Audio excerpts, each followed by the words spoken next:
हमने व्लॉगिंग के लिए डिफरेंट सॉफ्टवेयर्स, प्रोडक्शन रिलेटेड भी चीज़ें डिस्कस की। आज हम बात करते हैं थोड़ी-सी उसके ऊपर कि अगर आपके पास डिफरेंट सोर्सेज़ हैं, डिफरेंट डिवाइसेज़ हैं, आपके पास डिफरेंट सिचुएशन है, उसके हिसाब से आपने डिसाइड करना है। थोड़ी-सी बात इस पे ऑलरेडी हो चुकी है, किस तरीके से आप डिसाइड करते हैं और किस तरीके से आपकी जो रेज़ोल्यूशंस होती हैं डिफरेंट, उनको फिर आप मैच करते हैं। आपने एस्पेक्ट रेशियो भी ऑलमोस्ट सेम रखनी होती है। और मैं आपको फर्दर इसमें ये भी बताता चलूँ कि बाज़ दफ़ा तो आपकी चॉइस होती है और बाज़ दफ़ा आपको कॉम्प्रोमाइज़ करना भी पड़ता है। फिर आप पोस्ट में उनको रह के बैलेंस कर सकते हैं। मतलब कोई इस तरह की चीज़ हो सकती है जो मोबाइल कैमरा आपके पास है, उसकी रेज़ोल्यूशन में भी 4K ना हो। जो बाकी इक्विपमेंट आप यूज़ कर रहे हैं, उसमें आपके पास 4K की ऑप्शन मौजूद हो। तो किसी जगह पर आपको कॉम्प्रोमाइज़ करना पड़ता है। मेबी आपका मोबाइल का डाटा सबसे ज़्यादा यूज़ हो रहा है, जो कि एचडी पे आपने रिकॉर्ड किया हुआ है। और जब उसके साथ आप बाकी फुटेजेस को मिलाएँगे, तो आपको उनको थोड़ा-सा स्केल डाउन करना पड़ेगा। मेरे पास यहाँ पर एक एग्ज़ाम्पल मौजूद है, मैं आपको प्रैक्टिकली वो दिखाता भी हूँ। मेरा एक अपना व्लॉग जो कि मैंने एक बाइक टूर किया था नॉर्थ की तरफ खुंजराब पास का, तो उसमें मेरे पास डिफरेंट डिवाइसेज़ थी। मेरे पास उसमें एक तो मोबाइल कैमरा था ही, मेरे पास गोप्रो था जो कि एक्शन कैमरा होता है। उसके अलावा हमारे पास एक डीएसएलआर कैमरा भी था जो कि नॉर्मल 1080 रिकॉर्ड करता है। और उसके साथ-साथ एक ड्रोन कैमरा भी था, जिसकी रेज़ोल्यूशन हमने ज़्यादा रखी हुई थी, वो 4K भी है, कहीं पर हमने थोड़ा-सा 2.5K भी रिकॉर्ड किया हुआ है। तो डिफरेंट रेज़ोल्यूशन है, कुछ उसमें तस्वीरें भी हैं, कुछ उसमें वीडियो भी है, गोप्रो को माउंट भी किया हुआ है, तो वो बहुत ज़्यादा उसमें हमारे पास फुटेज है। तो हम अपने इन कुछ 1-2 लेक्चर्स में आगे उस फुटेज को थोड़ा-सा एक्सप्लोर भी करेंगे, थोड़ा-सा आपको रेज़ोल्यूशन के बारे में भी बताएँगे और आपको थोड़ा-सा बेहतर आइडिया हो सकेगा किस तरीके से आपने डिफरेंट रेज़ोल्यूशन को साथ लेके चलना है। तो जैसे कि आपने बात की थी कि हम डिफरेंट रेज़ोल्यूशन पे फ़िल्म किया हुआ या डिफरेंट डिवाइसेज़ पे फ़िल्म किया हुआ जो हमारे पास डाटा है, उसको किस तरह से हम मैनेज करते हैं। तो मेरे पास यहाँ पर एक तो प्रीमियर की टाइमलाइन भी मौजूद है और इसमें जो डाटा आप देख रहे हैं, ये डिफरेंट डिवाइसेज़ का डाटा है। डिफरेंट डिवाइसेज़ से मेरी मुराद ये है कि इसमें मेरे पास गोप्रो भी इन्वॉल्व है, जो कि मोबाइल था, उसका कैमरा वो भी इन्वॉल्व है। हमने कुछ शॉट्स ड्रोन से भी लिए और उसके अलावा जो कि डीएसएलआर कैमरा था, वो भी उसके भी कुछ शॉट्स इसमें मौजूद हैं। और हर एक में आप सोच सकते हैं कि डिफरेंट डिवाइसेज़ हैं, उनकी डिफरेंट सेटिंग्स हो सकती हैं, डिफरेंट फॉर्मेट्स भी हो सकते हैं। मोबाइल पे हमें मतलब थोड़ा-सा लो रेज़ भी रिकॉर्ड करना पड़ा। जिसमें हमारे पास मार्जिन था उसमें हमने 4K तक भी रिकॉर्ड किया ड्रोन में। तो वो डिफरेंट चीज़ें थी लेकिन हमने यहाँ पर जब टाइमलाइन पे उनको लेकर आना है तो हमने उनको फिर एक साथ ही लेके चलना है। एक साथ से मेरा मतलब ये है कि जिस तरह की हमारा सीक्वेंस सेटिंग है, अगर हम इसको एक दफ़ा नोट करें यहाँ पर तो ये है 1920 इंटू 1080। तो इसका मतलब ये है कि हमने जो एचडी सीक्वेंस अपना बनाया है, अब ये डिपेंड करता है अगर आपके पास सारा 4K होता आप चाहते तो 4K भी लेके चल सकते थे। लेकिन नॉर्मली ऐसा कम होता है। कि आपके पास अगर कोई मोबाइल, कोई गोप्रो वो सारी चीज़ें 4K ना हो तो फिर आपको 1080 ही रखना पड़ेगा। ये सारी बात हम पहले भी एडिटिंग के लेक्चर्स में कर चुके हैं कि किस तरीके से हमने अगर 4K को मिक्स करना है 1080 या एचडी हम कह लें अगर एचडी की टाइमलाइन पे या फिर अगर एचडी को इस्तेमाल करना चाहें 4K पे तो किस तरीके से हम उनको स्केल को थोड़ा-सा हमें एडजस्ट करना होगा। और हमें जो मेन इसमें ऑब्जेक्टिव है वो आपने अपनी फाइनल आउटपुट पे नज़र रखनी है कि आपका वो टारगेट क्या है, क्या आपने 1080 अगर निकालना है तो ऑब्वियसली आपका सीक्वेंस 1080 होगा और इसके अंदर जो बड़े साइज़ की फुटेज है उसको आप स्केल डाउन कर लेंगे। थोड़ा-सा मैं आपको अगर डाटा का दिखा दूँ इस वक़्त, तो जिस तरह इस फ़ोल्डर में मैं जाऊँगा तो मेरे पास डीएसएलआर, गोप्रो का अलग से है, मोबाइल का मेरे पास अलग से डाटा है।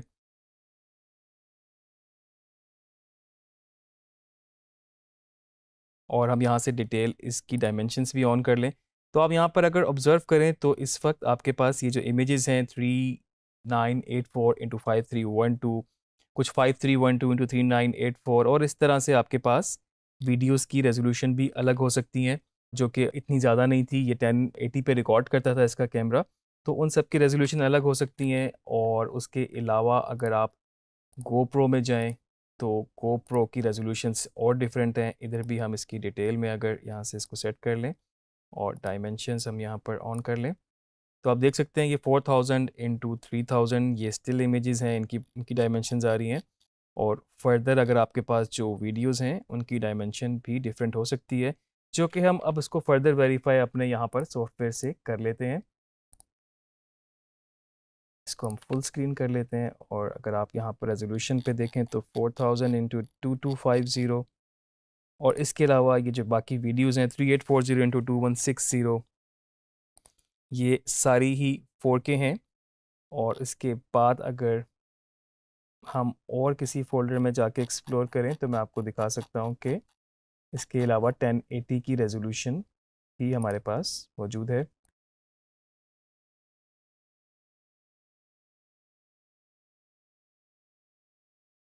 आप ये देख सकते हैं जो DSLR का फुटेज है वो इस वक्त 23.976 FPS पर रिकॉर्ड है और 1920 1080 उसकी रेजोल्यूशन है।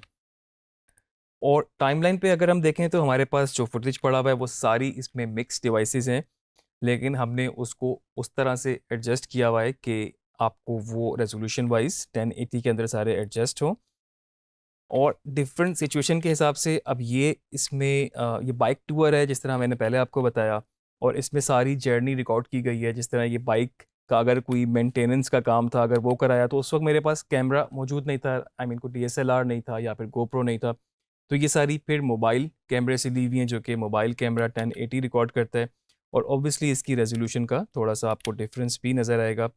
फिर अगर हम बात करें आगे और चीज़ों की, तो उसमें जिस तरह के ड्रोन शॉट्स वगैरह लगे हुए हैं, इनको अगर हम चेक करें तो ये रेजोल्यूशन उनकी यहाँ पर इस तरह से फिट इन हो रही है।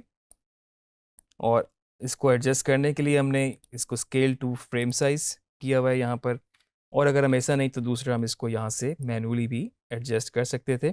आप देख सकते हैं कि 4K का आपको एक फ़ायदा ये भी है कि अगर आपने जूम ही रखना था तो आप इतनी रेजोल्यूशन को भी एडजस्ट कर सकते हैं अपने टाइमलाइन के अंदर। और अगर आप इसको यहाँ से रीसेट कर दें, बेशक आप इसको चाहते हैं कि ये इसके अंदर एडजस्ट हो जाए, मतलब जो भी इसका साइज़ है तो वो इसको स्केल इस तरह से आपका स्केल एडजस्ट कर देगा। तो इस तरीके से आपके पास जो 4K फुटेज थी वो आपने यहाँ पर एडजस्ट कर दी। आप राइट क्लिक करके स्केल टू फ्रेम साइज़ भी कर सकते हैं। नॉर्मली आपके पास इस तरह से आएगी।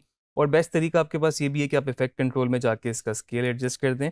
और यहाँ पर आपके पास मार्जिन भी है कि अगर आपने इसको फुल मतलब सेट नहीं करना, तो मे बी आप इसको 75 पे 70 पे जो पॉसिबल आपको लगता है, तो ये आपके पास शॉर्ट टाइप की भी बड़ी अच्छी आपके पास ऑप्शन होगी कि आप उसको चेंज कर सकें। फर्दर आप देखें अगर तो जो बाकी भी शॉट्स हैं उसमें भी ये सारी एडजस्टमेंट हुई हुई हैं। जो तस्वीरें थी कुछ वो भी इस तरह से एडजस्ट हुई हुई हैं।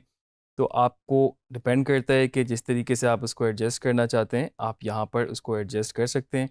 अगर आपके पास बहुत ज़्यादा क्लिप्स हैं और सबको आपने स्केल को फिट करना है उस रेजोल्यूशन में, आप सबको एक साथ सिलेक्ट करके भी स्केल टू फ्रेम साइज कर सकते हैं। इस तरह इसमें ऑलरेडी हुआ हुआ है। और आप देख रहे हैं कि अभी ये सारा मतलब 4K है, 1080 की टाइमलाइन है। अगर मैं इन सबको सिलेक्ट करके स्केल टू फ्रेम साइज कर दूंगा तो उसने उसको उसके अंदर एडजस्ट कर दिया।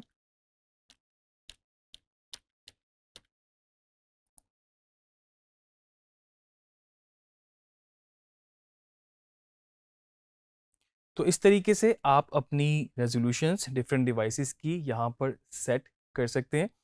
कोशिश आपने अपनी रिकॉर्डिंग में भी, प्रोडक्शन फेज़ में भी यही करनी है कि आप जितना उनको आपस में मैच कर सकें। मतलब एक कैमरा अगर 720p पे रिकॉर्ड कर रहा है, एक कैमरा 1080p पे कर रहा है, दूसरा 4K पे कर रहा है, वो 3 डिफरेंट वर्जन हो जाएंगे। और अगेन मैं आपको एक टिप दे दूं कि जो बड़ी रेजोल्यूशन है उसको छोटी टाइमलाइन पे, मतलब अगर 4K है उसको 1080 की टाइमलाइन पे आपको स्केल डाउन करना बेहतर है, ना कि आप 1080 को 4K पे जाके स्केल अप करें, क्योंकि ऑब्वियसली स्केल अप करने से आपका जो फुटेज है वो पिक्सेलेट करेगा, मतलब उसकी क्वालिटी थोड़ी सी डाउन होगी। तो आप बड़ी रेजोल्यूशन को छोटे पे कर लें, वो सेफ है, लेकिन जो छोटी को आप बड़ी पे करेंगे तो वो उसमें आपको थोड़ा सा क्वालिटी लॉस हो सकता है। तो इस तरीके से आप इसको अपनी रेजोल्यूशंस को डिफरेंट डिवाइसेस की सेटिंग्स को एडजस्ट कर सकते हैं। मुझे उम्मीद है कि ये लेक्चर आपको समझ में आया होगा। और इससे पहले जो हमने एडिटिंग में भी ये चीज़ें थोड़ी सी देखी हुई हैं, आप वहाँ से भी थोड़ा सा इसको रिवाइज कर सकते हैं किस तरीके से हमने डिफरेंट रेजोल्यूशन को, 4K को, 1080 को हमने आपस में एक ही सीक्वेंस में यूज़ किया था। तो डिफरेंट डिवाइसेस पे रिकॉर्ड कीजिएगा, इनको एक साथ कंपाइल कीजिएगा, सीक्वेंस बनाइएगा, और बाकी और आगे लेक्चर में हम और चीज़ों के ऊपर बात करेंगे।